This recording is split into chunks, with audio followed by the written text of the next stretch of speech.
Крадешь апельсин.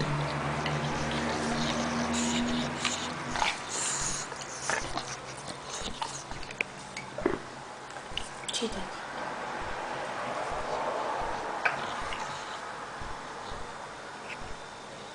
Igor. Igor. Siediti. Ti faccio qua.